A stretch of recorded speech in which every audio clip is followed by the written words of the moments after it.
Jean-Michel Deluc. Bonjour Mathieu, bonjour tout le monde. Quel plaisir de vous voir à mes côtés. Surtout, merci de m'inviter. Surtout qu'on va être les amoureuses. C'est pour moi que vous l'avez choisi. Peut-être, j'en sais rien. Mais vous en avez plusieurs du coup. Aujourd'hui, voilà, on est moderne, donc tout est acceptable. Mais bon, les amoureuses, c'est surtout le vin qui est acceptable. Domaine Les Amoureuses, cuvée Les Amoureuses, 2000, je ne l'ai plus en tête. Non, c'est vous qui avez raison, 2012. 2012. Voilà. Donc on est sur un coteau de l'Ardèche, aujourd'hui on dit IGP Ardèche, c'est la même chose, législation européenne. Mais voilà un vin que… IGP, indication géographique protégée, ça remplace les 20 pays de la législation française. Donc c'est plus large que l'AOC, c'est ça? Alors ça, peut-être qu'on fera un jour un cours là-dessus. Effectivement, il y a 3 styles de vin de pays, il y a les zones, il y a les départements, Ardèche, et il y a les régions. Et dans le cas présent, ça serait comté-rhodanien. Mais voilà, là on est dans l'Ardèche, très jolie région, pays des châtaignes. Très bien. Et du grenache. Oui. Entre autres. Donc un très joli vin. Alors les amoureuses est un domaine qu'on ne présente plus, gagne des médailles partout. C'est vraiment la star de la vallée du Rhône. Oui, mais par contre ces cuvées là ne sont peu connues. Celles-là sont peu connues. Effectivement, on n'est pas allé chercher dans les appellations d'origine protégée, les AOP, on est allé chercher simplement en 20 pays des vins de cépage. Ils font une très belle bouteille, le Dandy Black, le Black Sublime, c'est des trucs magnifiques. Super, ça on le fera un jour. On vous le proposera.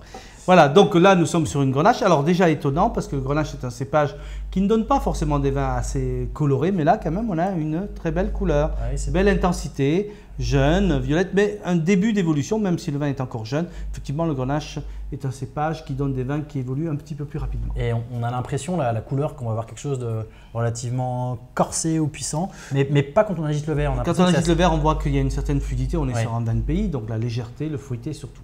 D'accord, et c'est à voir, c'est à boire, pardon. Non, tu vas voir, donc au nez. Là, ça sent pas la châtaigne. Non, ça sent pas la châtaigne. On est plutôt sur une concentration de purée de fruits noirs et rouges, donc des fruits très très mûrs. On a un côté un petit peu poivré, légèrement fumé, c'est une belle minéralité. Et le poivre, c'est épicé.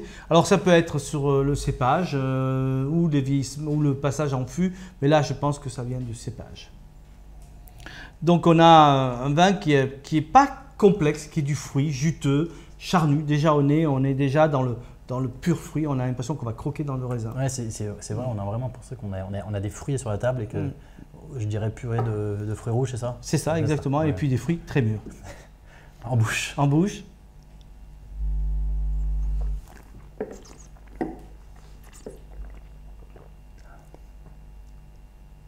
Ah, ça s'ouvre. Donc c'est superbe, c'est velouté. Alors le grenache, c'est un cépage qui donne beaucoup de fruits. Donc on l'a, dès l'attaque, on a cette suavité, cette rondeur, ce fruit très très mûr. Puis le vin grandit tranquillement et il prend de la fraîcheur au milieu, côté réglissé, un petit peu poivré. Puis après arrivent les tanins de peau. Donc il y a un volume qui se fait en bouche qui est extraordinaire. Donc un vin plaisant à boire jeune, mais qui a quand même une certaine stature. Ah non, c'est hyper bon ça. Et c'est amusant parce que j'attendais quelque chose de beaucoup plus puissant et en fait… Non, c'est quand même assez subtil. Ah oui, c'est ça. Bon, on est au pays du soleil quand même, l'Ardèche, il y a du soleil aussi. Mais on ne le sent pas, c'est très subtil, c'est très fondu. Alors servi évidemment à une température comme ça, à 15-16 degrés. Voilà. Vraiment, n'hésitez pas à servir un vin presque frais. Il ne faut pas dire frais, mais bien rafraîchi parce que c'est comme ça que ça se déguste et c'est extrêmement bon comme ça. Voilà, et puis bon, c'est pas gênant, et puis on découvre le vin qui s'ouvre petit à petit dans le verre, c'est superbe.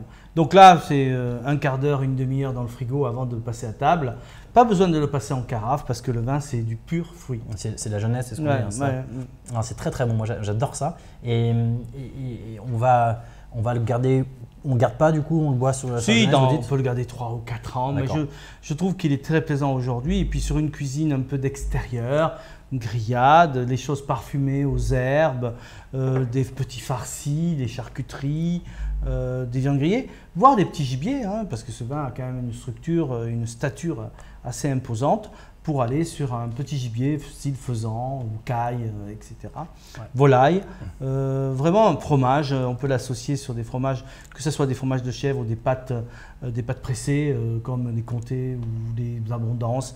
Parfait également. Bon, en tout cas, c'est une belle trouvaille. Encore une fois, bravo Jean-Michel pour votre travail de Donc, recherche. Voilà un vin qui va vous rendre amoureux, j'espère. Domaine Les Amoureuses, c'est pour Jean-Michel, moi et vous toutes. Et tous, toutes et tous, il ne faut pas être sexiste. Les amoureux, attention. Jean-Michel. Ouais. À nos amoureuses, félicitations au Domaine Les Amoureuses. À très bientôt. Merci encore Jean-Michel. Très bonne dégustation. Voilà.